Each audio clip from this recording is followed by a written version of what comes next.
Hello, Mel. Yep. Where are we? Well, uh, some would say we're caught in between space and time in a void. Enter. And is that a command? Was that you? It wasn't me. What was that? Was that you? You know it damn sure wasn't me. So Well, should we go inside? that's against my protocol, but seeing as how we're doing a special wild card here today, I guess we have to, you know. Enter. All right, don't be pushy about it, jeez. All right, so we've entered. What is this place? Where are we? Sit down. Oh God. It's gonna be a long night, folks. What is going on here? Who are you? I am Death. Death? Death? What are you doing here? I have come to take your souls. Take our souls? Mel, do you hear this guy? Yeah, I hear him, but I'm having a hard time taking him seriously. Death might be a clown. I don't know. Watch your tone.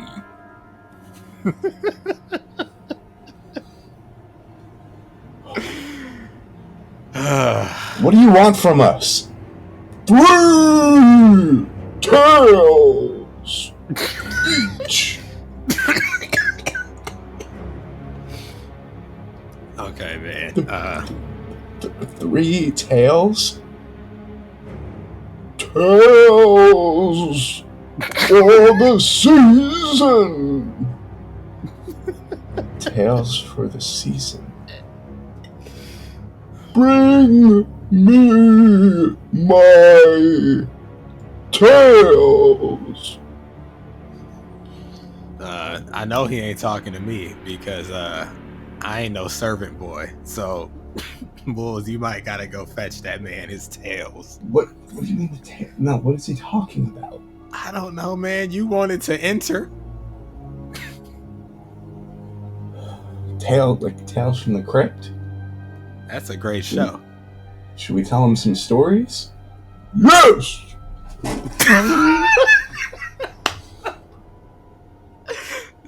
This is Halloween Santa Claus.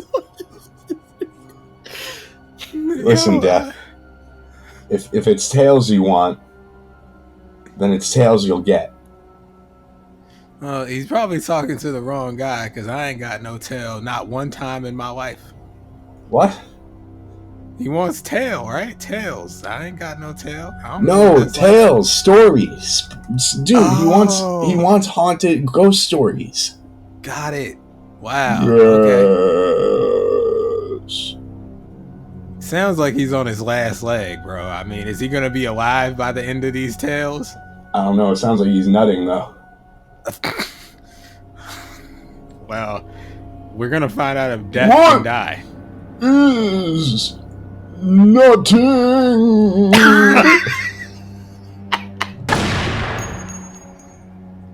It's nothing. Nothing. You know? Nothing. Listen. Short. Nothing. Colloquial. Yeah, nutting was actually trending today Oh. on the scariest website of all, Twitter.com. No!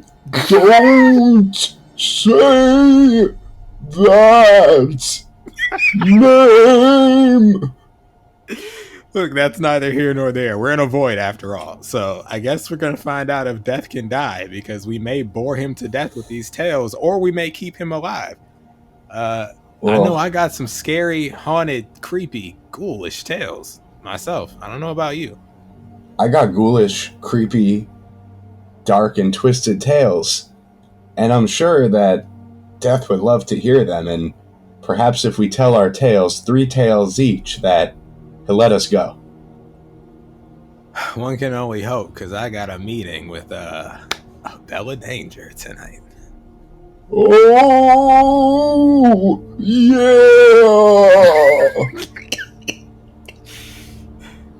I must ask before we get into these tales.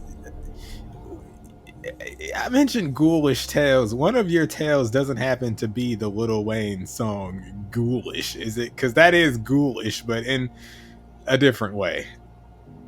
No, Scary, but not the kind of this scary is we need. this is going to be really scary. All right, Death. So you just sit tight, and we got some tales. We're gonna spin some yarns and tell you some tales, some true ghost stories that we know.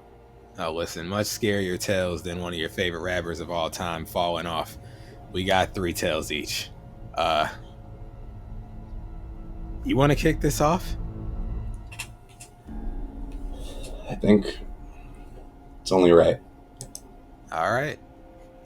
So let's start light. This one has nothing to do with me whatsoever. Okay. This is about a hotel in New York City. And it's called the... Yeah, well, I'm from New York, and, but I've never been to this hotel, to my knowledge. To your knowledge? Well, maybe I was a little kid. That's fair. That's fair. I don't know why we'd be in a hotel when we lived there, but that's neither here nor there. Huh. But yeah, yes, this is the famous ghosts of the Chelsea Hotel. Or, it's actually the Hotel Chelsea is the proper name. Well, I'd be happy to be in any Chelsea. Well, Janis Joplin was quoted as saying once, "A lot of funky things happen in the Chelsea." Well, I mean, there are bathrooms in each room, so I imagine so. There are many famous ghosts associated with the Hotel Chelsea, located in the state of New York. While this hotel is officially referred to as the Hotel Chelsea, there are many that refer to it as the Chelsea Hotel or simply the Chelsea. According to locals, this hotel is considered to be one of the most haunted places in New York. The hotel is considered to be one of the most historic landmarks within the city of New York, and has received a great deal of its overall popularity due to the fact that many famous individuals have resided within the structure. Throughout this article, you will learn about the history of the Chelsea, as well as the famous ghosts that are rumored to be a part of the structure. Wait a minute. You're just telling other people's tales. In this article, did you write the article? In order to appreciate the famous ghosts that are said to be a part of the Hotel Chelsea, it is important to understand a bit of the history of the location. Okay. It has been established that the structure was constructed between the years of 1883 and 1884. In the year 1884, guests were permitted to occupy the rooms of the new establishment. The building consisted of 12 stories that were created using beautiful red bricks. The architecture was a collaboration of the style referred to as Queen Anne Revival, as well as Victorian Gothic. The firm that designed the building was one called Hubert, Pearson and Company. There are many aspects of the New York City Hotel that make it quite distinctive. Examples include iron balconies and a magnificent grand staircase that goes all the way up to the 12th floor. When the Hotel Chelsea was constructed, it gained popularity as being the single tallest structure in the entire state of New York. Despite this level of popularity, it did not take long for the hotel to experience financial complications and close its doors to guests due to bankruptcy. Probably because they built that dumbass staircase that went through the whole thing. These financial issues were a direct result of the economic problems of the time, and the fact that the local theaters moved to other areas away from the hotel. However, It was reopened for business in the year of 1905 under new ownership. Just a little over a couple of decades later, the hotel experienced bankruptcy a second time. Yeah, because they sold it to Frank Ocean, who thought he could rebuild the staircase, but he doesn't know anything because he's a dumb idiot. 3 individuals were elected to purchase the establishment in the year 1939. Their names were Julius Krause, David Bard, and Joseph Gross. The new owners retained authority over the building until the early part of the 1970s, when all 3 died, and the building was then officially left to a man by the name of Stanley Bard, who was the son of the deceased owner, David Bard. This ownership became interrupted in the year 2007, when the other previous owner's relatives took over and allowed a management firm to take over. However, according to sources, this firm is no longer in responsibility over the supposed haunted hotel. While it's true that there have been many owners that have come and gone throughout the lifetime of the structure, there seems to be a reason for the deceased to stay, even though it is time for them to pass from the physical world to the spiritual one. Many individuals have resided within the popular hotel. Throughout history, several of them have been quite notable.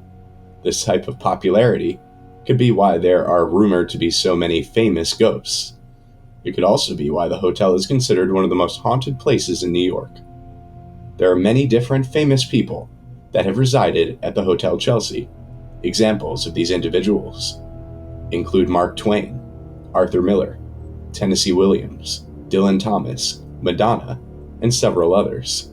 The following lists others that have lived at or at least visited this haunted hotel throughout history: Janis Joplin, Alice Cooper, Patti Smith, Jimi Hendrix, Peter Walker, Sid Vicious, Robert Crumb, and many more. Vicious.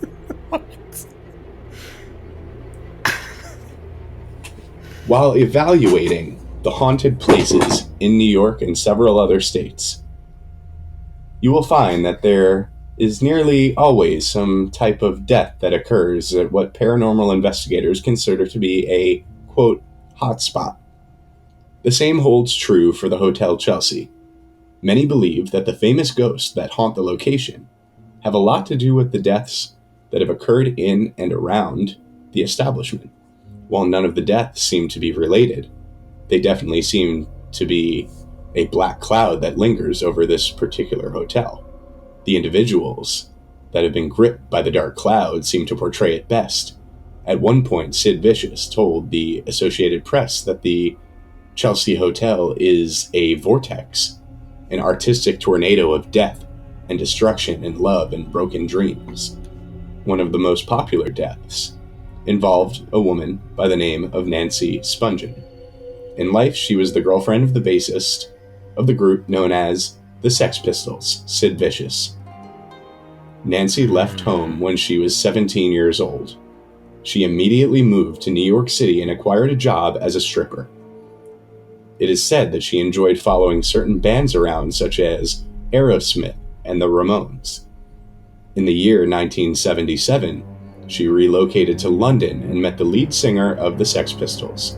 Despite the fact that she had showed interest in the lead singer of the band named Johnny Rotten, he did not return the affection. Wait, hold on. Bonnie Rotten? Johnny Rotten. Oh, okay. When she realized that he was not interested, she began showing an interest in Sid Vicious. Soon, they developed a relationship and even moved into the same home. During the relationship, both Sid and Nancy experimented with many different drugs.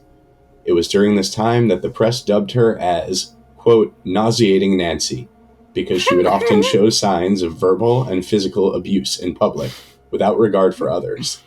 The Sex Pistols officially broke apart in the year 1978, and she and Sid moved into the Hotel Chelsea.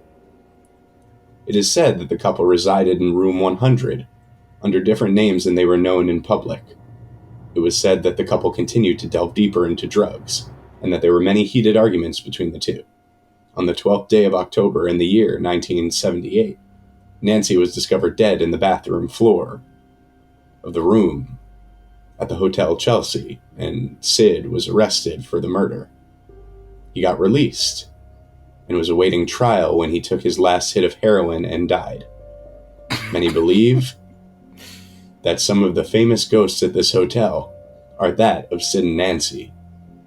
The next death that is considered to be quite popular when it comes to the hotel is that of poet and writer Dylan Marlace Thomas, that occurred many years earlier than Nancy's on the 9th day of November in the year of 1953.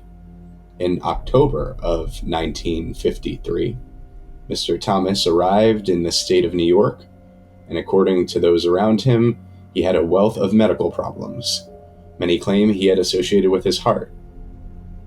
He had suffered from regular blackouts, and in addition had to carry an inhaler because of the fact that he suffered from respiratory conditions.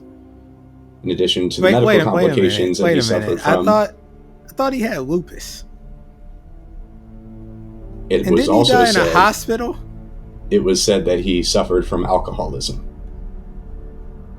Many individuals claim that Dylan Thomas died of alcohol poisoning, but there was a doctor that visited him several times before his death. Based on reports from doctors, it was established that he was suffering from bronchitis, pneumonia, and a relatively high white blood cell count. Since his death, he has apparently joined the ranks of the famous ghosts that are said to haunt the Hotel Chelsea. Many people claim that they have seen his face on numerous occasions, especially around the room identified as 206, where he passed away. There are many famous ghosts associated with this hotel, and it's one of the reasons it's considered one of the most haunted places in all of New York. But those famous guests aren't the only ghosts that are haunting the Hotel Chelsea. I thought she said James Do It Yancey, and I was like, this man didn't die in a hotel, he died in a hospital, but that's not who you were talking about. This hotel sounds I'm not afraid of it. I'd stay there. Nice red brick. You know, all these famous people. Sounds like the place for me. What did you say? It was a vortex of broken dreams or something? Sounds like the home I've always needed. You do not want to go there.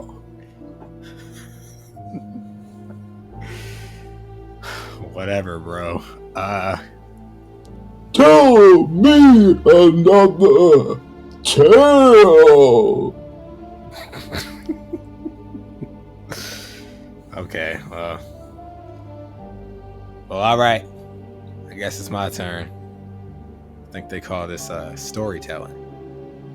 I got a tale from where I'm from. Coming from where I'm from, Peoria, Illinois. Home of Richard Pryor, Jim Thome. I don't know. Dumb.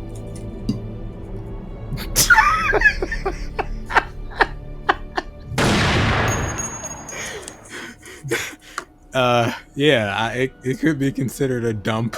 That's true. But it's where I'm from. Also the home of 3-time NBA champion Sean Livingston. But that's not why I'm here today. I'm here to tell you a tale.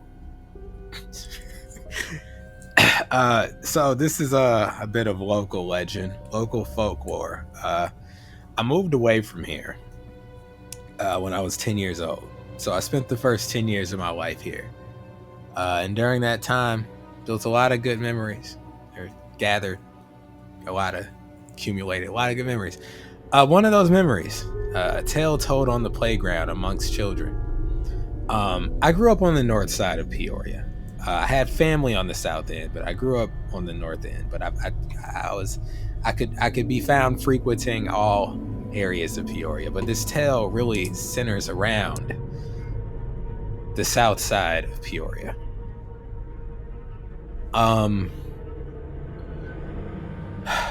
When we would play as kids, you know, doing what kids do, running around, kicking each other and stuff. There was this story that would circulate. There's this guy in town, in Peoria, that I've never seen, and none of the people who talked about him ever seemed to have seen this guy either. His name? I kid you not. His name was the Dingaling Man. Oh, good friend of mine. Well, that makes me concerned about what you do in your spare time, Mr. Death, because here's the deal with the Dingaling Man.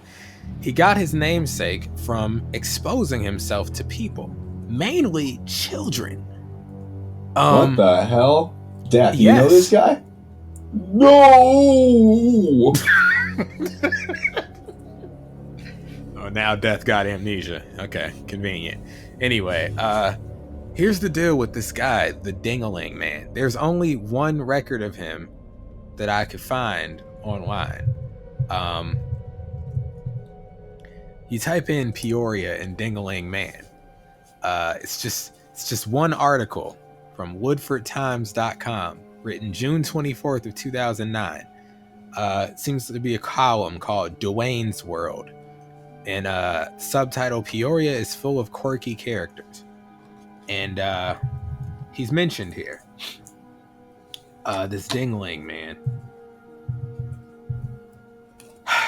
Someone in the article, it's sort of like kind of what's happening now. Tales are being traded between two men, and one of the men says, recently neighborhood kids came to me to tell me there was a man exposing himself to kids. The kids tell me they call him the Dingaling Man. Now that may sound like, it was the kids. They called me Mr. Glass. Well, the kids called this man the Dingaling Man. And it's because he showed his dingaling to people. Now, here's the thing. This is what's truly scary about the Dingaling Man. I moved away when I was 10. Came back after brief stints here. I'm back here now, of course. But as far as I know, he was never captured. He was never caught. He was never found. I don't know what he looks like. No one's ever seen him. But enough people have talked about him that he has to be real. I mean, for years, I guess as kids, we kind of thought it was like a practical joke. Like, some kid made it up, at Northmore, and it traveled to some other elementary school. Like, and now it's just like this rumor that it's just based in the boredom of a child. But if all of these people, if it got to this grown adult who wrote an article mentioning him, it must have really happened, right? The Dingaling Man. He's out here somewhere, bro, like exposing himself to children. And the scary part, like I was saying, is that as a kid, it was just funny to us. The Dingaling Man, it's a funny name. the Dingaling Man gonna catch you. You better not go outside, the Dingaling Man. But here's the thing, bro. The Dingaling Man was probably a child molester or a child abuser of some sort. Why was he exposing himself to children? At that time, we did not think in a sexual sense. So to us, genitalia was just funny. It's like, ew, dingalings, Not like, right. Yo, this man might try to use this crazy thing. Guy.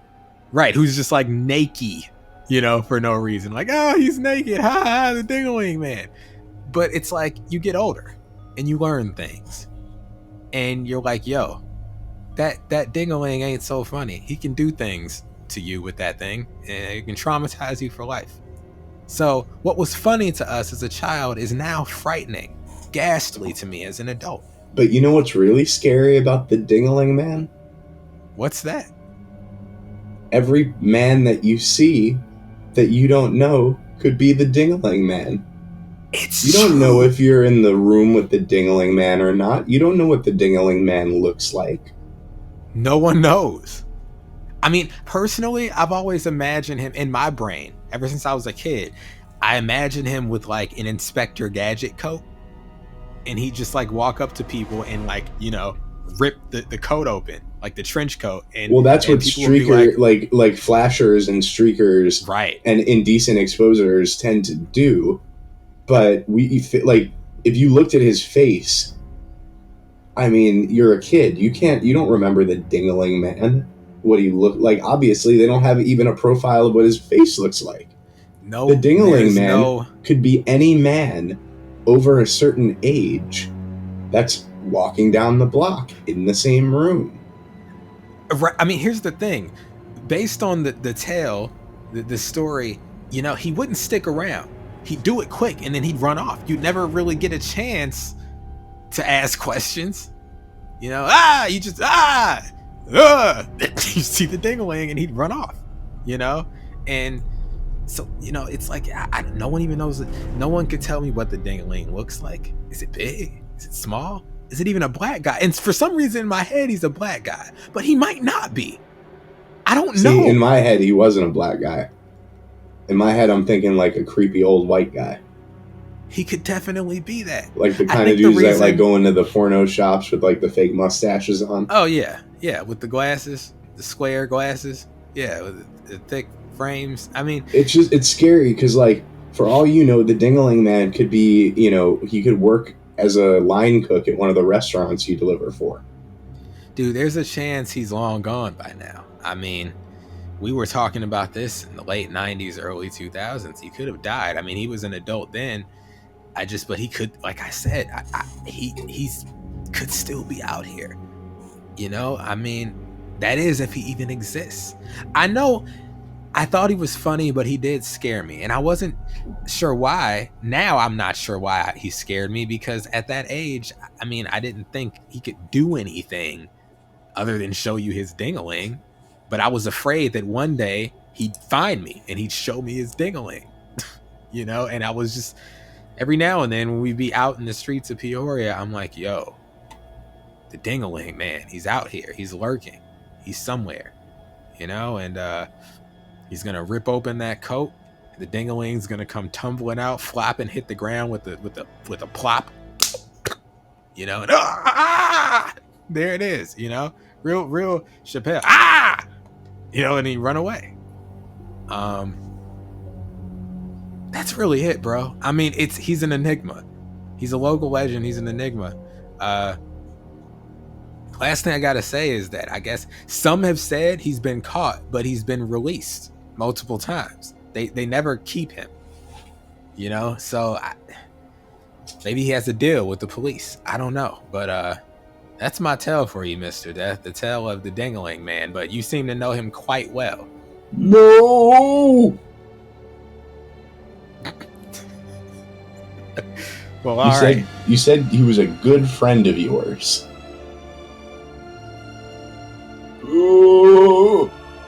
I don't know. Okay. I mean, you brought it up. I made a mistake. Okay. Sure. Well, doesn't this guy want 2 more tales from each of us? Yeah.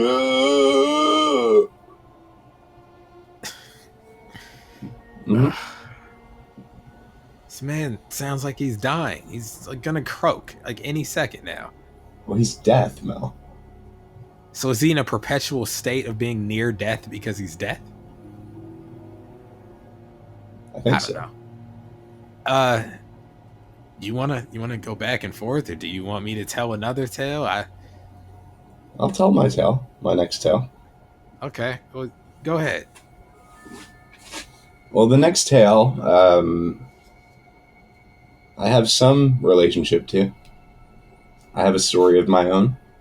But let's get into the history of Mount Misery Road and Sweet Hollow Road in Long Island, New York. All my stories are New York, by the way. Listen, as long as it isn't Weston Road, I think I'll be just fine.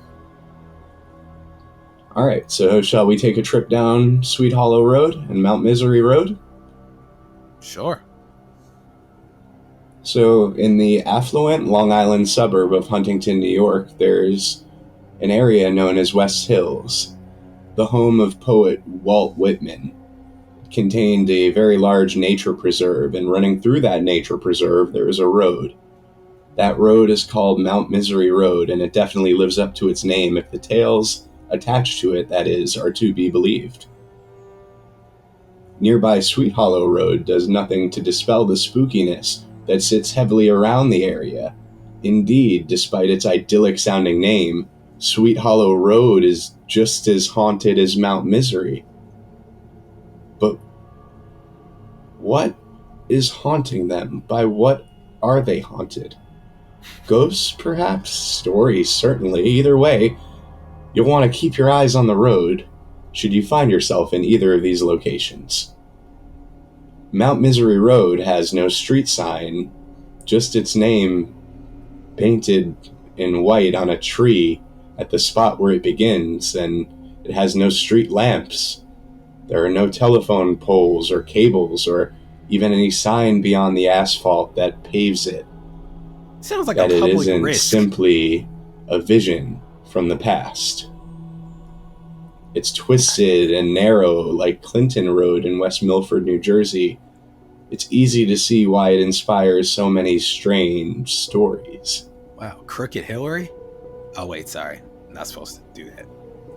We have to make sense of the accidents caused by such treacherous roads somehow.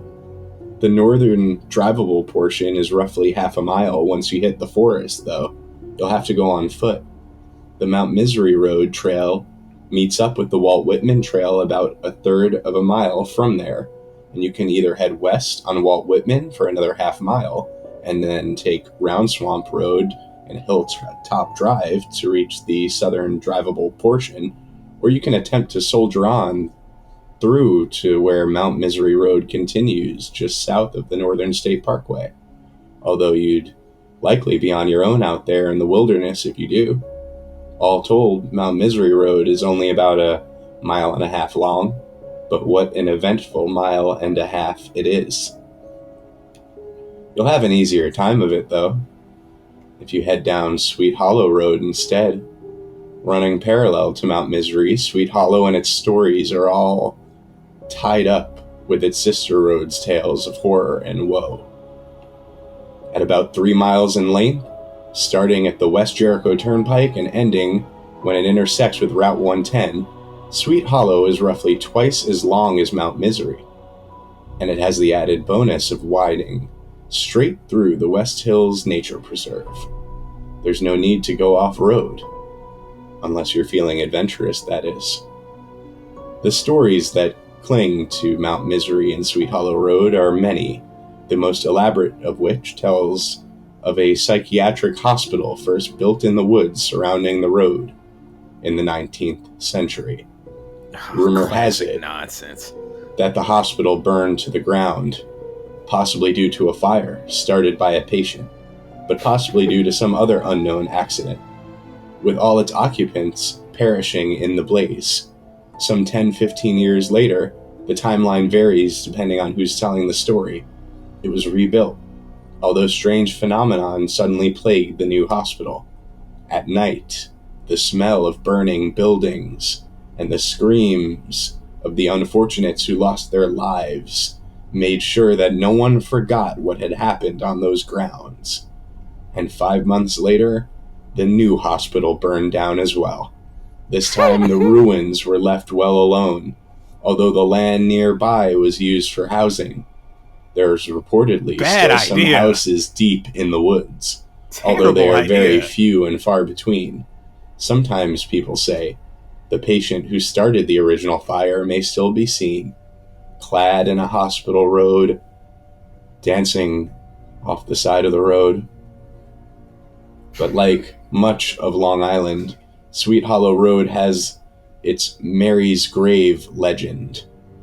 Who Mary was and why she remained so unrestful changes from tale to tale, but storyteller to storytellers. Indeed, from location to location, the Sweet Hollow version, however, pegs her as either a woman or a child who was murdered alongside the road. She may have been killed by a jealous boyfriend. She may have been the victim of an accident. She may have even been accused of witchcraft centuries ago and sentenced to death. Whatever she may be, though, she is said to be a watchful ghost, hoping to protect others from suffering the same fate. She might be spotted along the road itself, or she might be seen somewhere within the cemetery just south of the Northern State Parkway overpass. I've seen her before. Really? Yes. Now, Is that right? David and I used to go on this road often, looking for something. And see, that's where you messed up. Looking for stuff. Most times we went on this road, nothing happened other than it just having a very, very creepy, ominous atmosphere. But one night, when we went on the road, we saw what looked like fog, but isolated, in the middle of the road, and it went right under the car, and we looked behind us, and there was nothing behind us through the rear view mirror. Oh man, listen, you bringing that juju with you in here into Zencaster? But we didn't stop there. We filmed in the graveyard. The film, The Turtle and the Rabbit, which we showed on Live from the Archive. That graveyard, those roads are, in fact, Mount Misery and Sweet Hollow Road. That graveyard is the graveyard where Mary's gravestone lies, but Mary isn't the only spirit said to occupy the Northern State Overpass on Sweet Hollow Road. A handful of other stories center around it as well. One, which allegedly took place sometime in the 70s, tells of a woman who was struck and killed by a passing car when she got out to change a flat tire under the overpass. An echo of the old urban legends featuring ghosts who sometimes push cars to safety. It's said that if you park your car there, facing Route 110, you put your car in neutral and wait. The slain woman will push your car uphill until you're clear of the overpass. Another claims of a group of teenagers hung themselves under the bridge in a suicide pact. If you park nearby and flash your lights, you'll see their silhouettes hanging from the bridge. And yet another tale tells of a child who was killed by the overpass, another hit and run, and who sometimes is still seen sitting on the bridge. Other ghostly figures supposedly hang out on Mount Misery and Sweet Hollow Road. The most grisly may be a police officer who will pull you over and begin asking questions. Pay close attention to if he turns around, though. He may be missing the back of his skull, the victim of a shotgun blast that ended his life some time ago. When it rains, you may see a man walking along the side of the road. If you stop to pick him up, he may disappear. A classic vanishing hitchhiker. Sometimes, though, you might see a different man strolling down the road. An unsavory-looking figure swinging a basket in his hands.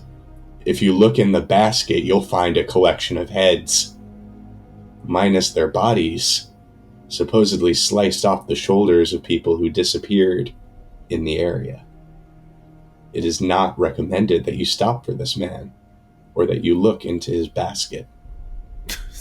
And then, there's Sally Sit-Ups. Like so many of the souls who allegedly haunt Mount Misery and Sweet Hollow Road, she's said to have been the victim of an auto accident. However, unlike the others, she wasn't hit while walking along the road. Sally was at the wheel herself when she lost control of her vehicle and hit a tree. If you drive along Mount Misery Road at night, your headlights might flash past that tree, and if they do, you might see a shadowy figure sit up. Is it the trick of the light? Perhaps. But it's eerie all the same. It's worth noting that there's no record of a number of these incidents that gave rise to these tales. No reports detailing a teenage death pact exist in town records. The same is true of the ghostly police officer. Many take their cues from urban legends, and are just likely local retellings of those classic tales. But even so, Mount Misery Road and Sweet Hollow Road aren't the sort of place you want to find yourself alone at night or in inclement weather. Because even though they might just be stories, well, stories have a certain kind of power, all their own. But there's been an update. What you talking about, Moulz? There's an update. I don't like updates when it comes to ghost stories. That means something current is going on. And usually ghost stories, you're not supposed to... You can stop now, because honestly, you gave me the willies at the Suicide Pact and the swinging silhouettes. So you really don't need to go any further. This is why I kept the light on. You be playing, talking about turn the light on. You need to stop now. The story's over. Ain't no updates. Tell me the update.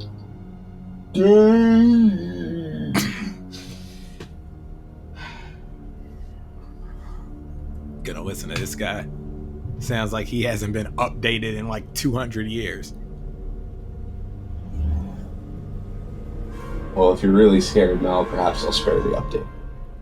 No updates. No updates. We don't need updates. Updates are bad. Updates are historically, objectively bad. No updates. I'm sufficiently freaked out. I don't know why they don't shut the road down. If not because of all these stories, then because they don't got street lights or any official signs or whatever you were saying at the beginning. That's not a safe street.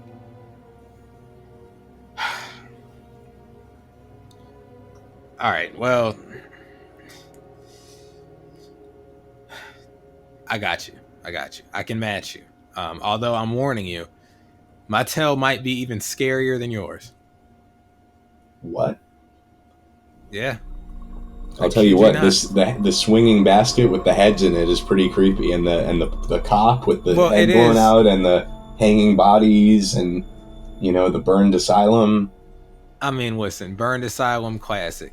Hanging bodies, creepy. Police officer, already creepy. You don't really need to be a part of a ghost story. They're scary enough by themselves. But that man with the basket, shouldn't no man be having no basket with heads in it? I mean, no, heads or not. Like, why would somebody be walking down the street with a basket? A man purse? Sure. A purse? Sure. I'm thinking like a wicker basket filled with heads. Yeah, no, exactly. Like a freaking Little Red Riding Hood picnic sandwich basket. Why are you going? I wouldn't trust no man walking around with no basket. I wouldn't trust no. It's not even a matter of him being a man. I don't trust no human being walking around with no basket. So that's all I got to tell you about that. But yeah, I think I can trust all that. Is he your friend? You know that guy? You know him? Is he your pal? No. Okay. Did you know any of the people on Sweet Hollow and Mount Misery? Yes. All right. Well, maybe the basket guy's not real. Death doesn't know him. Please, they had a picnic last Tuesday. Here's the thing. My story, much like yours, actually, even worse than yours. Because would you say yours is based on true stories, or it's a true road? It's a real road. Mine isn't based on a true story. It is a true story. What would you say if I told you that I, Melvin Birch, held a school full of kids hostage only to be shot down in a hail of bullets? What? You'd say what? That's not true. Oh, but it is. You, Melvin Birch? Well, see, you got me there, because not exactly me, Melvin Birch. You see, long ago, here in this city of Peoria, there was another Melvin Birch. Indeed, I am not the first Melvin Birch. And no, I'm not talking about my dad, because while you may know, yes, I am a junior, no. You see, my dad is the second Melvin Birch, not me. there was a Melvin Birch before him.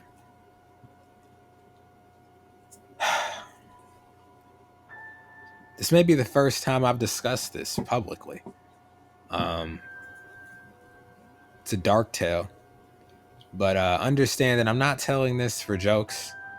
I know it's Halloween and all, but I'm telling it because I think it's sufficient as a scary tale. This is a tale of what happened long ago, before people knew about post-traumatic stress disorder and what happens to veterans at war and what happens when there's racism in the world.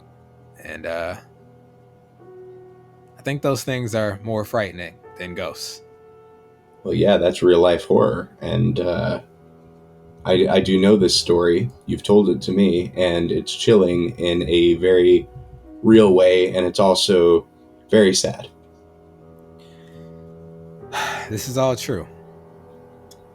So, the year of 1973.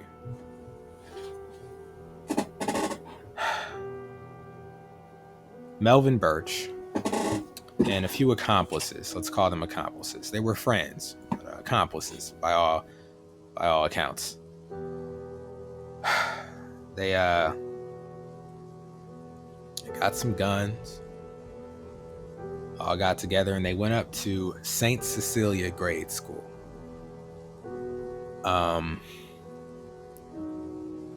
They went to this school and bursted in and held the school hostage.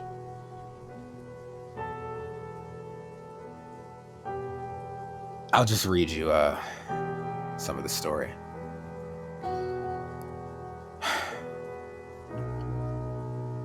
This is difficult. This really is difficult because obviously I have a personal connection here with me sharing the same name as this man. But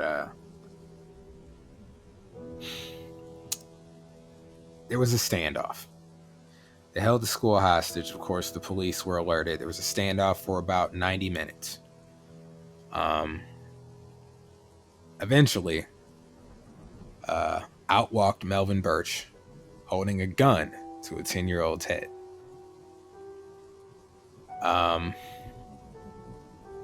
He told the police, Melvin Birch, he said, I came here to die.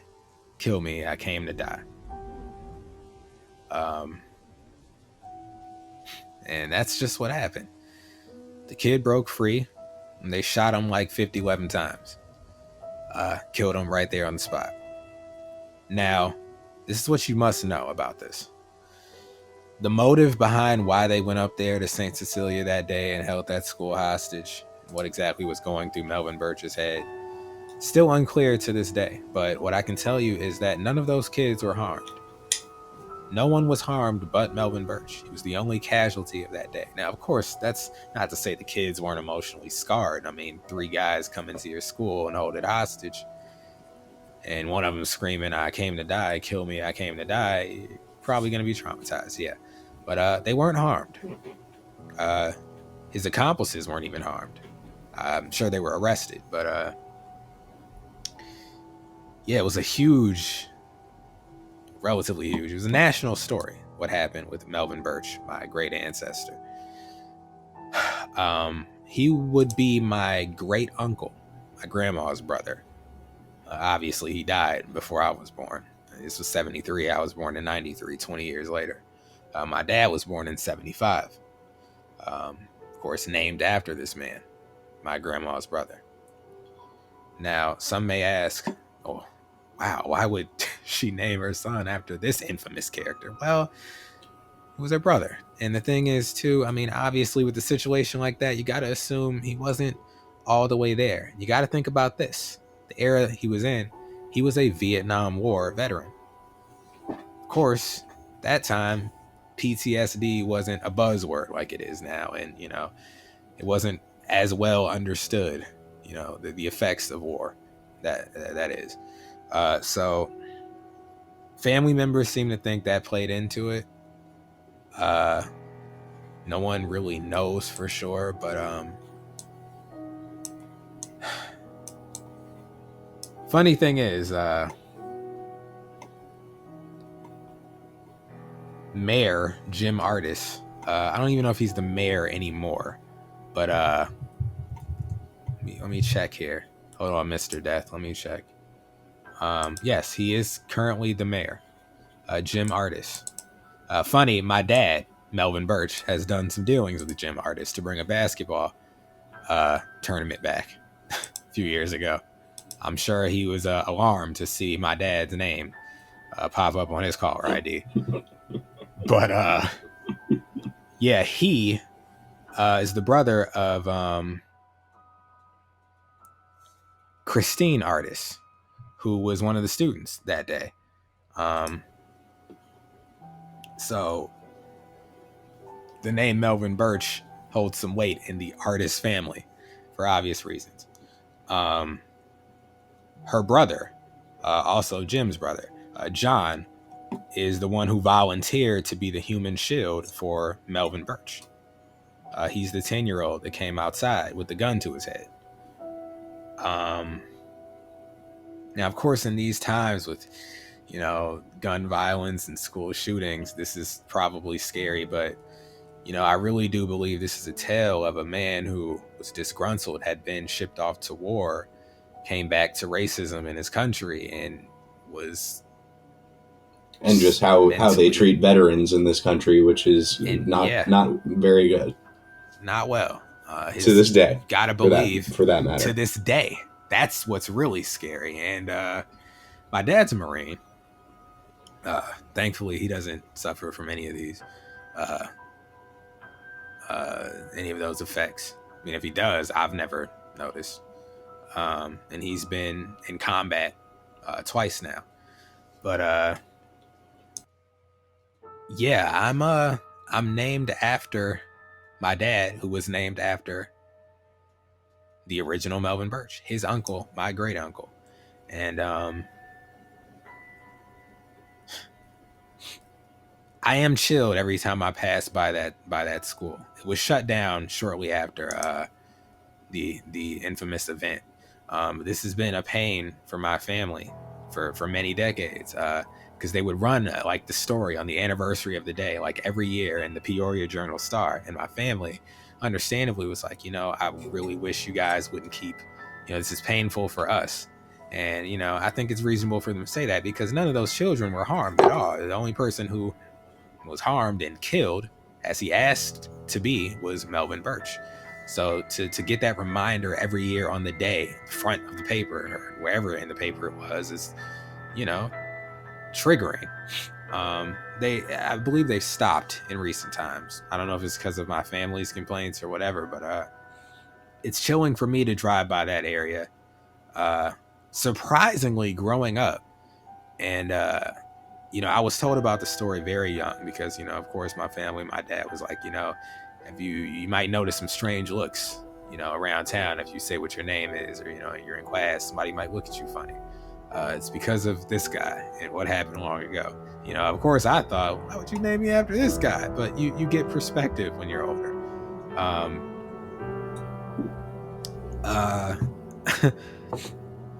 The building, St. Cecilia, is no longer a school. It was shut down, like I said, but it's a church now. But it was non-operational for many, many years. And what's really scary, I had been by there before it was converted to what it is now, which is a church, and the bullet holes were still outside in the wall. You could run your fingers across the bullet holes, and it was that way for many, many, many, many years. My dad took me there one time. I saw it with my own eyes, and I'm a delivery driver. I deliver food, and I gotta say, sometimes I drive by there, when the sun's down, just doing deliveries, and I'd be lying to you if I said I don't look to the left or the right, depending on what side of the street I'm on, and expect to see a phantom of some sort, an image, perhaps. This is my bloodline. This is who I'm named after. It's scary. Growing up, I didn't think too much of it, really until I got older. And it's like, man, this is a hell of a legacy, hell of a lineage. Does make me worry about myself sometimes. What will become of me? Am I cursed? And then I think, well, if I am, it must have skipped a generation because my dad's fucking successful. But me, not so much. But yeah. Anyway, that's my true story. So if you're ever on Google and you Google Melvin Birch and that comes up and you wonder if we're related, yes, we are. We are very much related. I've never met the man. He died 20 years before I was born, but that's what happened. He put a gun to a little white boy's head, and it's probably because the country's messed up and the world's messed up, and the human mind is a complex device. So and a fragile one at that. Yeah. That is the tale of Melvin Birch. Well, I have a personal tale. More personal than the one I just told? Well, yes, because I actually was the recipient of a haunting and a curse. Okay. I'm going to send you something in the chat right now. This image is a Google image. I would like you to use it when we discuss this story. I'd also like you to open it up and take a look. And keep your eye on it while I'm telling my story. You see it? Okay. I see it. Okay. You see that black door to the left? Well, is it the one right in front of me? Because I see 645. Yeah, but then follow to the left of that, past the gate, to the very side of the building. There's a motorcycle with a sheet over it and a black door. Yes. Okay. Yes. Okay. I do. See the two gentlemen out front? Yep. Okay. Keep your eye on the building. I lived here. Okay. This is 645 McDonough Street, Brooklyn, New York. To get to where I lived, you have to go through that black door on the left. Okay. Or you go through the front door and out the back of the building down the stairs. I lived in the basement of this building.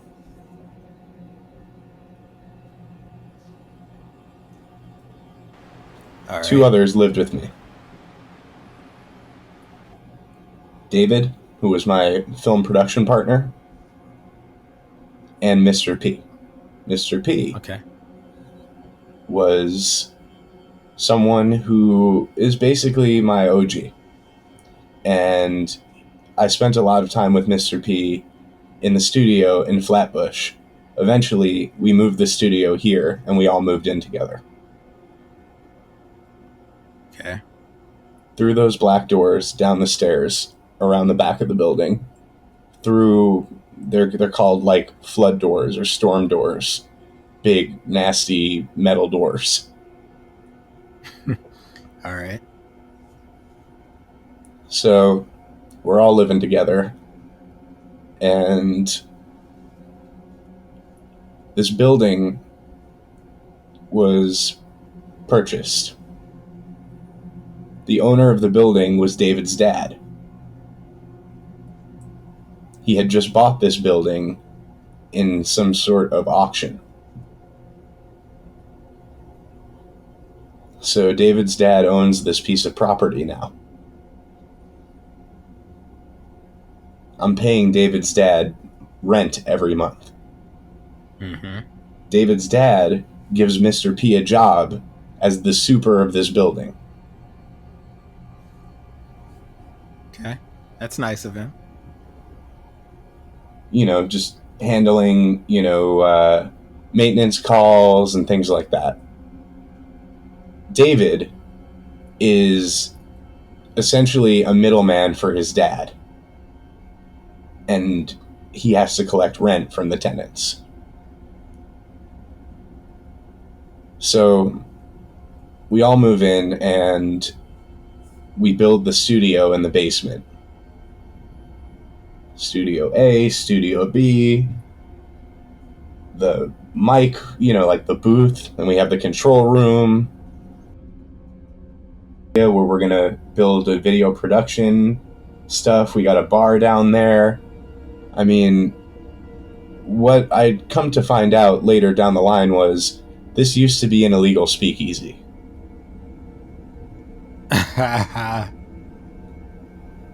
So that drinking and that smoking and that gambling, and that hoeing,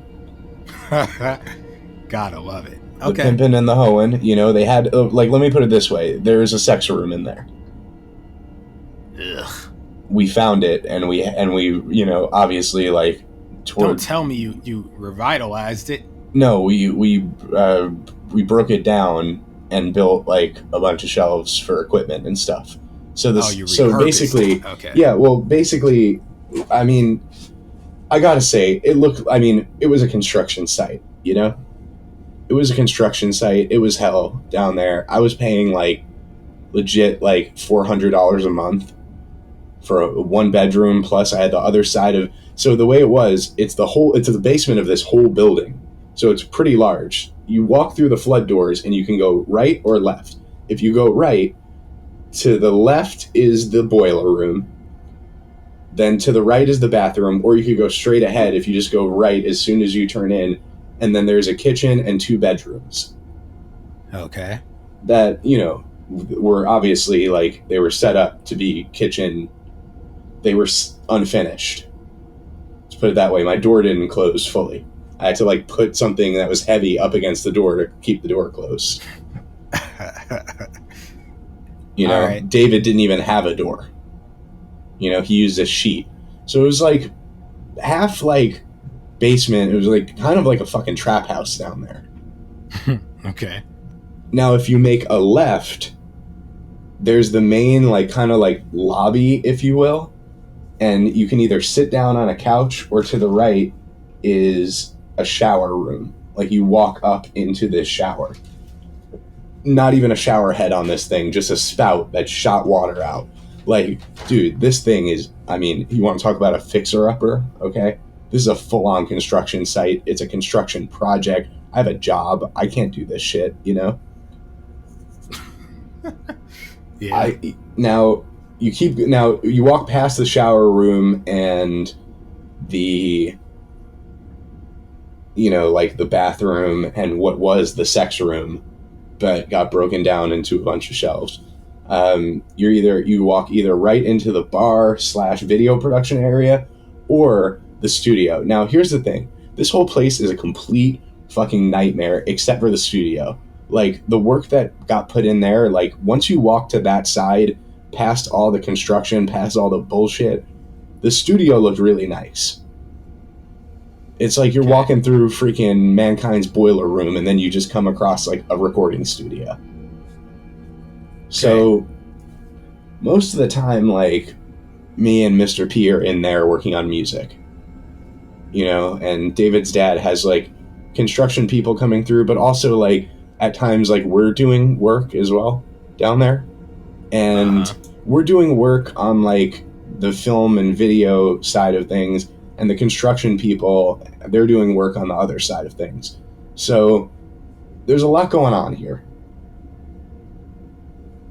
It's a big adjustment because I moved from Queens. I was living in Woodside, Queens, and I was having a pretty good time there. Everything was pretty simple for me. My rent was cheap. I had rent control. Then to move to this spot, it was a bit of a leap of faith. Now, before I get into the details here, I'm just going to take a quick break and come right back. I got to get something to drink because I'm dying here. Well, I think get a drink for a death too, because he sounds like he could use one. Yeah.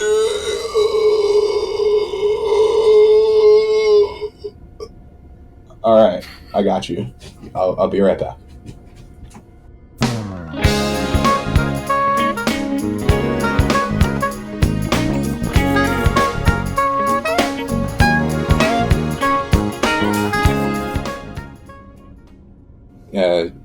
You drink Death, you drink LaCroix? Yes. Alright. Bottoms up. Cheers.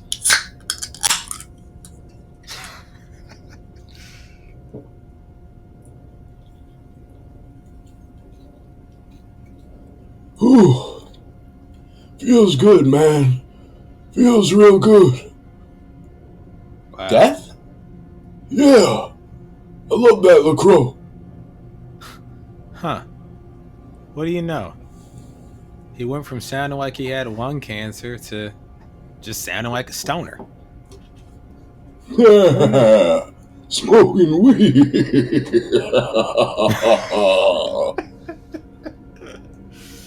Huh. Well, where were you? You were talking about, you're getting to the details here. So I was talking about this living situation. Right. Yeah. Alright, enough of you. So, I was living in this building. I still had a job. So I was going like 4 or 5 days a week to like an actual job. And then at night and on my days off, I would work in the studio. Everything was like really up in the air at this time. Like, I mean, the building had no heat, for example. Like, the building had heat, but like downstairs didn't have heat because it was the fucking basement. So we had to get like space heaters. It was just not like the best living situation compared to what I was used to. I think that was where I left off. That like compared to living in Queens, it was like a lot shittier, basically. Right. And I moved into a finished apartment in Queens. I moved into a construction site here in Brooklyn. But we were working on music, and that was my primary focus. So it kind of beat having to go on the 6 train and go all the way to Flatbush from Queens, which, if you've ever done that before, that's like an hour and 45 minutes each way. So we're all in the same place. We have a lot of stuff that we plan to do together musically, and videos and stuff like that. I just figure, we're going to have to tough it out here for a while. And once we get stuff in order and everything's cleaned up and the work in here is done, all the construction, this is going to be nice. And, for right now, this is not the kind of place where I can't take a girl down here. Right. If I'm seeing a girl, she can't see this place. Let me put it this way. I took a girl down there once and she thought I was trying to kill her. So she asked her dad to come pick her up. And then I asked later on, did you leave that night because you thought the place was sketchy? And she's like, oh yeah, but I wasn't scared of you, but the place sketched me out. I didn't know who was down there, who was living in there, Uh-huh. So it's not the kind of place where you would want to invite people over. Definitely not bring a girl. Definitely not. So, in that respect, things kind of suck. Because nobody can come to where you live. Even though you finally live in a place where your friends, a lot of my friends are fucking rich white kids that went to NYU. So they all live in Brooklyn. So now they don't have to come up with an excuse for why they don't want to come to see me and David in Queens. Okay. Oh, you live in Brooklyn now? Oh shit, we're only I'm on fucking McDonough Street off fucking Howard and Halsey. We're, 15 minutes away from each other. Come down and see us. Well, this is not really the type of place it's not really in the shape, where you can have company. But it's all good. We got each other and we're going to make it work. I'm not complaining because the rent is super cheap. And, like I said, my primary goal is to just focus on this music shit and to have a legitimate recording and engineering and all that in-house. Literally I wake up in the morning and I take a couple steps and I'm basically in a studio. It's the dream, right? Yeah, I suppose. Living on your own with your best mates. know, it's Brooklyn, it's happening, right? Jay-Z, Brooklyn. I'm just thinking about the state of the place. I mean, you know, you painted a pretty vivid picture. So, well, yeah, it's the shittiest place I've ever lived by far,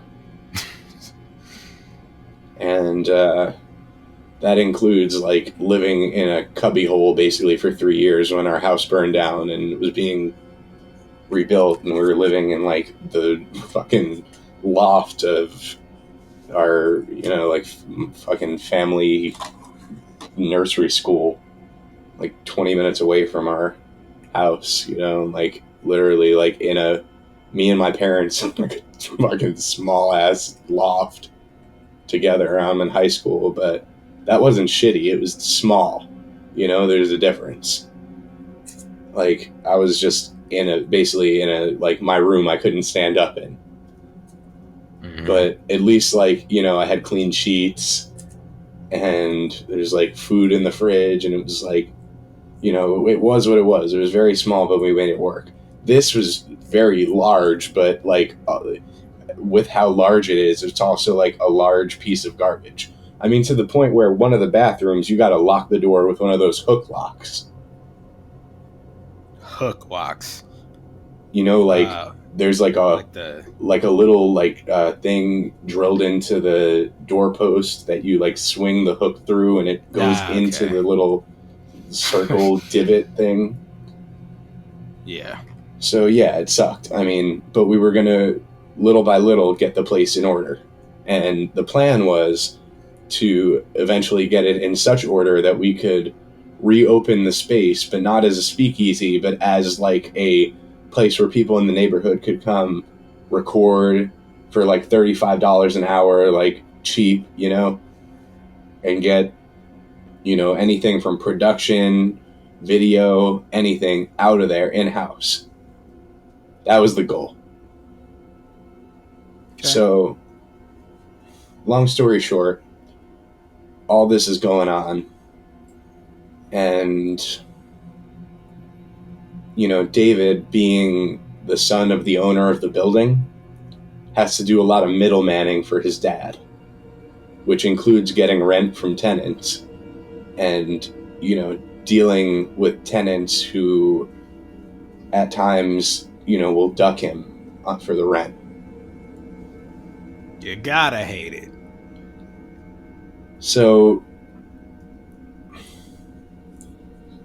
the only real complaint I have, and I could have a lot of complaints, but my only real complaint is that the people who live above the room I sleep in have no regard for anyone in the building in terms of how loud they can get. I'm talking like block party size subwoofers on the floor. That like literally I'd wake up on a Sunday morning at 7 a.m. to like salsa and merengue playing, and it's like in my brain, like it's shaking my bed. It's that loud. And I'm always like, man, they're so fucking loud up there, you know? Like all the time, man. Like I just wanna go to sleep, and I just wanna wake up in peace. You know, is this the scary part? Because I could understand if it was. I've dealt with this. No, but we're getting there. Oh, okay. Well, that was pretty scary for me. And like for some reason, this is the room where like he decides to go and discipline his son. So like he'll stomp, like his son is stomping around in there, and he's yelling at his son, and I'm just like, yo. So it's also the designated ass whooping room. Yeah, and it's like they have a dog that like they have like a big ass pit bull that like runs around. You just hear it all the time, just like boom, boom, boom, boom, boom, boom, boom, boom, boom, boom, boom, boom, boom, boom, boom. Huh. So one day I went up there, and I saw the guy, and I was like, "Yo, you live here?" And he was like, "Yeah." And I said to him, "Yo, can like, I live right under what I presume to be like either your bedroom or the common area, and it's fucking loud as shit, bro." I'm telling him what's going on. He's like, all right, I got you, you know? Like, I didn't even know people were down there. And I said, yeah, we're down here for the moment, you know? We're just fixing some stuff up. But I'm thinking, like, bro, what is it to you anyway, what we're doing down there? Like, mind your business, you know what I'm saying? Like, don't worry about what we're doing down there. Right. But yeah, I guess he wasn't aware that there was anyone down there to begin with. So he was acting like there was no one below him, right? So he's like, all right, I got you, don't worry. And to his credit, other than the fucking salsa and merengue music, he really did like not stomp around and do loud shit in that room. Okay. Like, he definitely was more considerate of the fact that, like, oh, okay, there's someone who lives under me now. I don't know what concern it was for him, but whatever. Now, there's a tenant that's giving David some runaround on the rent, right? David tells her, like, yo, you got to pay the rent, or we're gonna have to serve you a like you're gonna have, like, an eviction or something, you know? And she's saying, like, no, because such and such, like, you know, when you know your dad bought the building, he has to make X amount of changes before I pay the rent. Like, I'm not paying the rent until X, Y, and Z are fixed. Like, you come in and fix this, whatever, you know? So it's just like it begins to get more and more contentious between David and this tenant, to the point where David has to get Mr. P involved. Oh no. Well, now, just if you need a mental picture, Mr. P looks like fucking Busta Rhymes when Busta still had dreads, and he's very large and imposing, and you know, he'd go and he'd speak to this woman, and she said, you know, X, Y, like, essentially, she's trying to broker some sort of deal with Mr. P to get the landlord to fix certain things in the building, like, you know, that are like the previous owners had neglected. I've seen scenarios like this play out before. Right. So, you know, money is being withheld. She says, I have the money, though, but you got to go in and fix this shit, blah, blah, blah, blah, blah. So David and Mr. P actually take it upon themselves to start doing the fixes. Uh-huh. And they're in there, and, like, there's a plumbing issue that she had that they personally fixed. And I think there was an issue with the heat that, like, David's dad went and got corrected. Anyway, eventually, like, everything got done. All the demands were met, and, like, for the betterment of the tenants in the building. And she still wouldn't pay. Classic. Yeah, classic bullshit. And then it started to get into a situation where she started, like, hiding, and when David would go up there and ask for the rent, like, you know, and he really didn't want to have to serve this woman with an eviction. You know, part of taking this building, they didn't want to evict any of the tenants. Right. As long as everybody still paid rent, there was going to be no problems going forward. He just pretty much, his dad absorbed the building. So, you know, she starts having her son answer the door, who's like 8 years old. Oh, that's weak. That's weak. And they expect somebody to start saying there by himself all the time. Well, yeah, and you know, they start saying, like, oh, you know, mom's not here, she's on vacation, she went away for a week, she's at work. This is seemingly going on for, like, months. And she apparently tells David to come, like, pick up the rent one day. And he goes, and she's just no shows. Then he sees her on the surveillance cameras. You can see the surveillance cameras outside of the building. There's the black one right there to the left by the door. There's the white camera. So you can see the wire going straight into it on the door. So there was surveillance, like, throughout this whole area.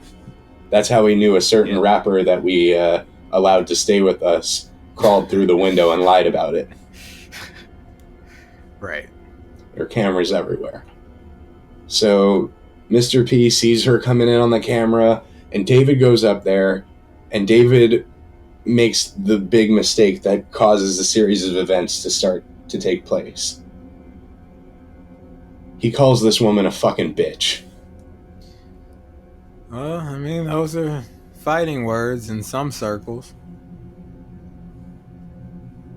Now, he didn't go there to call her a fucking bitch, but their words were exchanged, It got and to it that ended. point. Yeah, it ended with him calling her a fucking bitch and her slamming the door in his face, and that's when everything went downhill.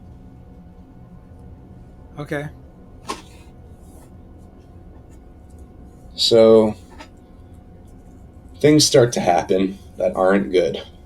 The first thing that happens, one day, we're in the studio, we're making some music, and David runs in and says, "Stop what you're doing, I need your help right now. P, everyone, like, get out here, like, I need your help."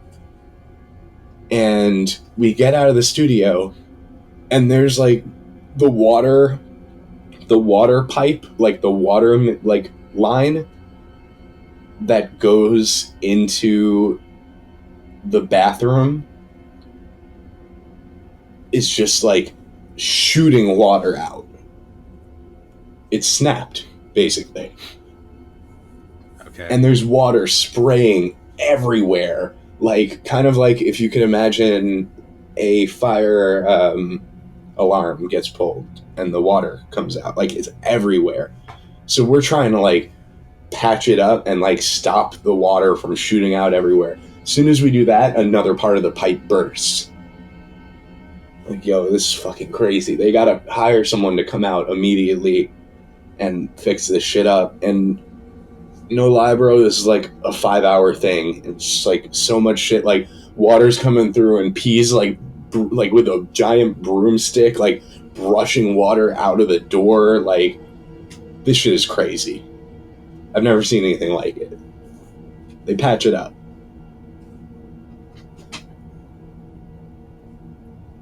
Then shit just starts going even crazier. A line develops in the ceiling in my bedroom. A line? Yes. Like a crack in the paint. okay. It starts off small, but it starts. And things are just uneasy in the building after this. Like, this woman is causing a lot of problems for, you know, David and Mr. P. And Mr. P's angry at David for how he handled the situation. David's dad's angry at David over the thing, you know, like, because it's just not, like, you know, you're like, yeah, you're not actually, like, a landlord, you're not a super, but, like, if you're acting on behalf of one, you have to act responsibly. Even if someone's giving you the runaround, you know, you can't go to that level and start calling people fucking bitch, you know? Okay. I start hearing sounds late at night. All right. Like someone upstairs is back at it again, but they're doing something weird. They're just stomping around in the room at like 3 or 4 in the morning. I'm thinking, this is, like, weirder than it's ever been. This is as weird as it's ever been. You're still looking at the building, right? Yeah. Okay. So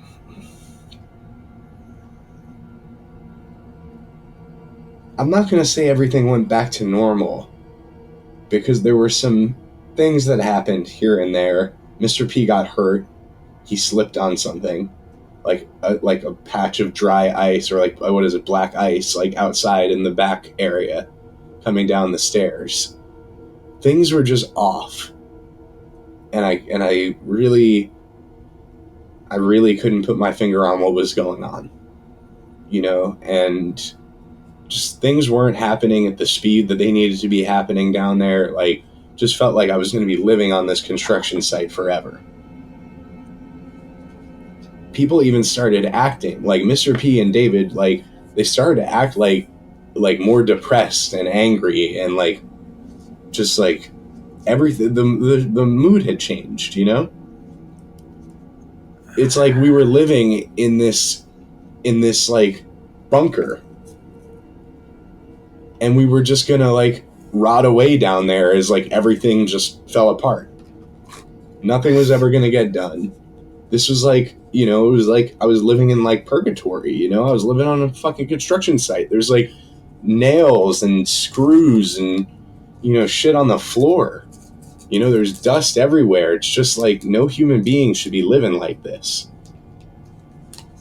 And then the flood came.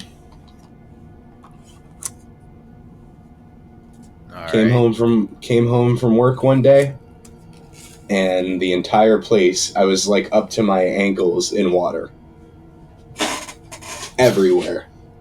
Bedrooms, kitchen.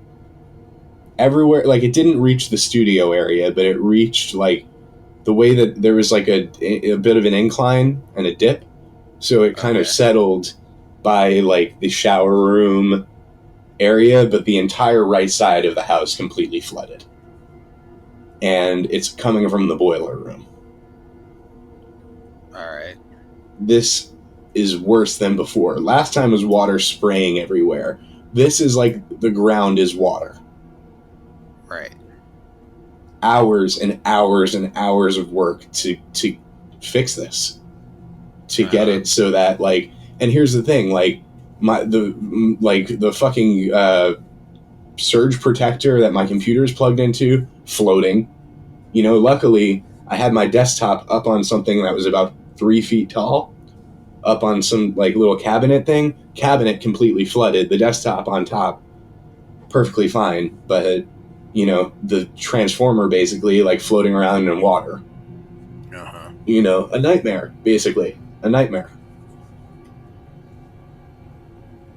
You know, not suitable whatsoever. Like, you know, clothes got ruined. A lot of shit got fucked up. But we got all the water out eventually. And had some people come to fix the boilers. The line keeps getting deeper and longer in this ceiling. The noises and the stomping keeps getting more intense. Night by night. One morning I wake up and there's little pieces of like paint chips in my hair and on my face, in my mouth. And I look and the line keeps getting deeper and deeper and deeper and longer and longer and longer.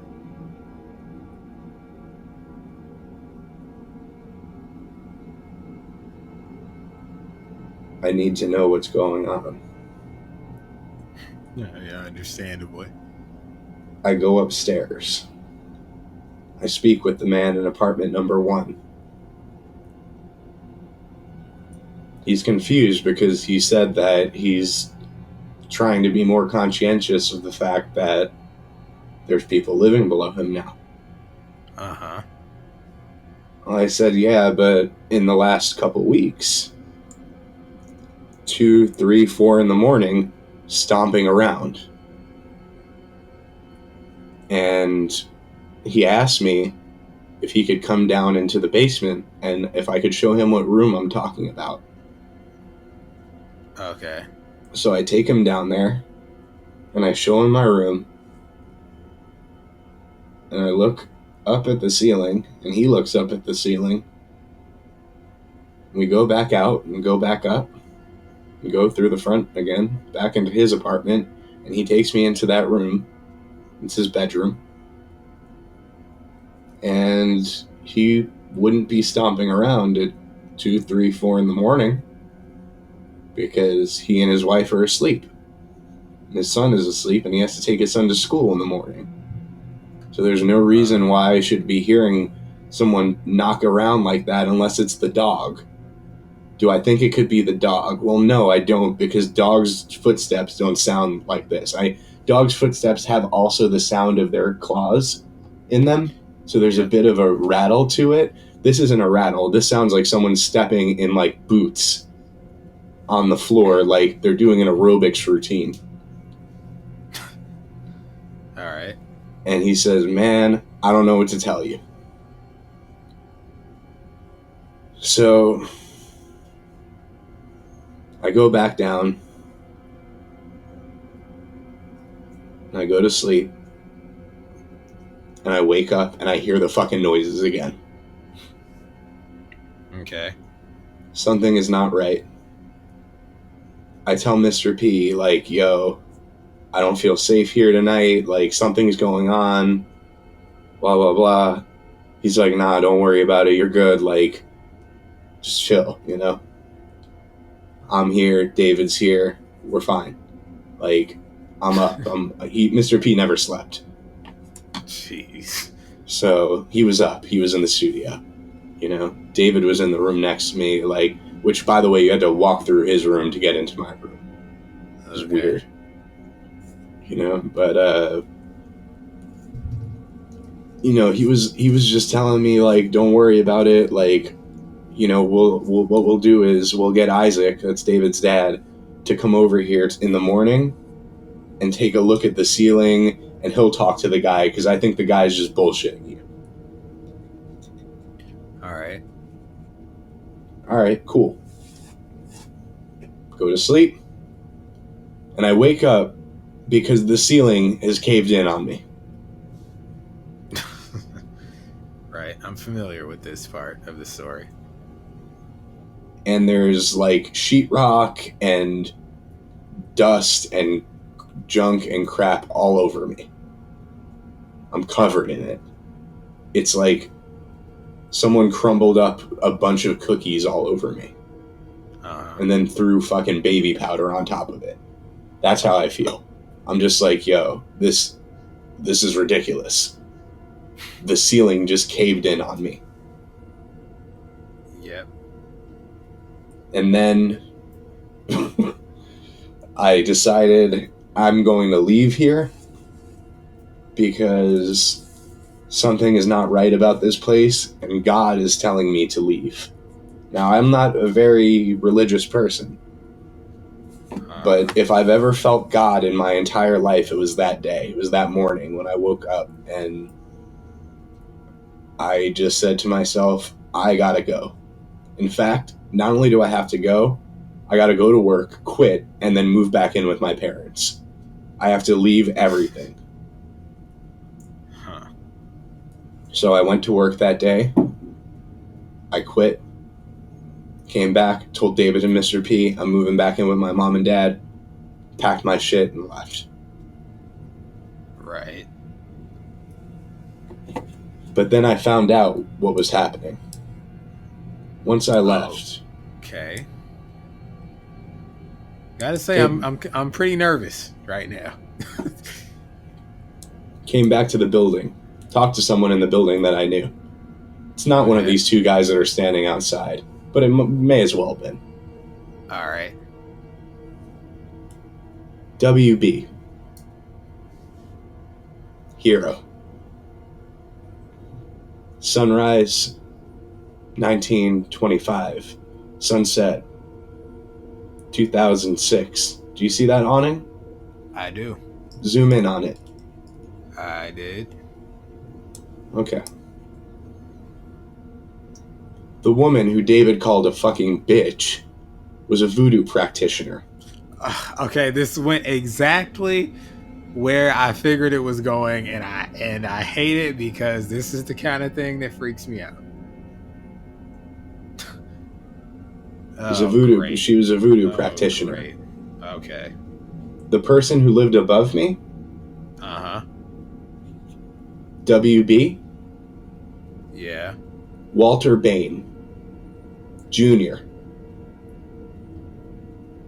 So, the son of the man who owned the building and subsequently the speakeasy downstairs in the basement lived above us. in what I presume was originally his father's apartment. WB is Walter Bain, hero. He's the original founder of this building. Okay.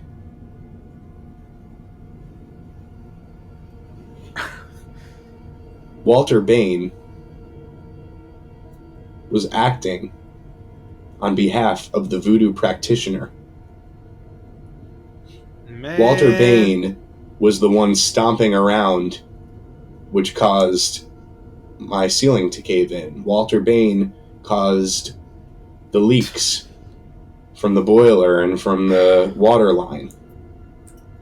Walter Bain wanted Moulz, David, and Mr. P out of his house. I listened.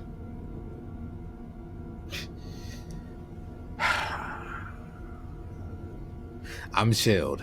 I must admit, I'm chilled, and now I'm definitely not gonna have a meeting with the Bell of Danger tonight because this has completely killed the vibe. It all makes sense. It connects.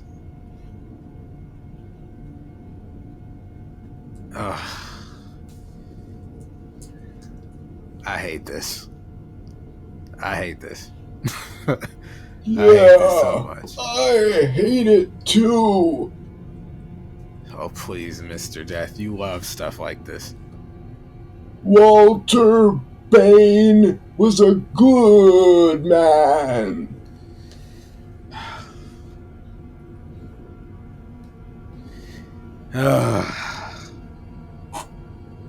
Well, I guess just all you have to do is tell this final tale, Mel, and we can finally escape this vortex, this chamber.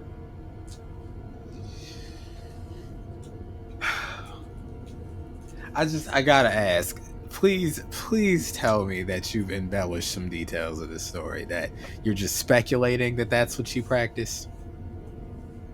Like, was this ever confirmed?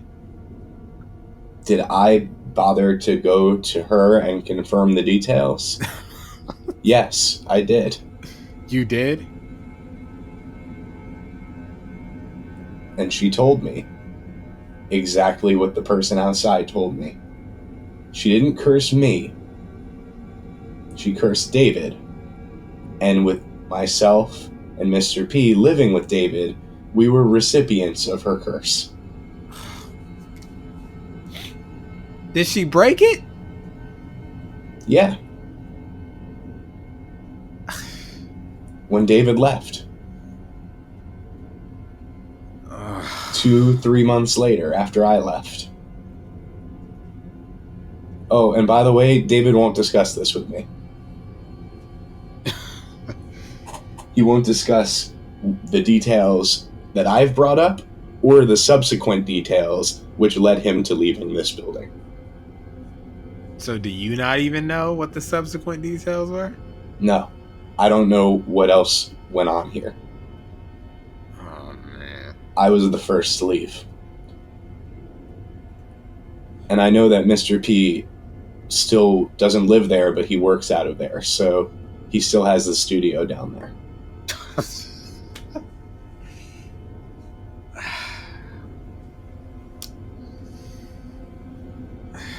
I've been back to the building most recently in 2014, when it's just Mr. P down there and the place has been cleaned up. You tripping. I never would have went back. Well, the curse was never for me, or for Mr. P for that matter. It was for David. I wouldn't want to be in the vicinity of any curses that were meant for anybody, because I don't trust curses. I think they do whatever they want, and people are deluding themselves. They think they can control them. Yeah, listen. But I'm a believer, and that's what it comes down to, I'm a believer in the occult and the supernatural. I have no choice but to look at the world.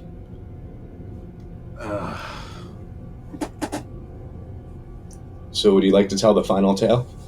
I really don't. I don't want to tell no more tales. I don't want to talk about nothing else because, it's just I feel like I'm adding to the energy here.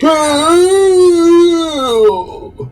Cast to the stone of time and space, I present you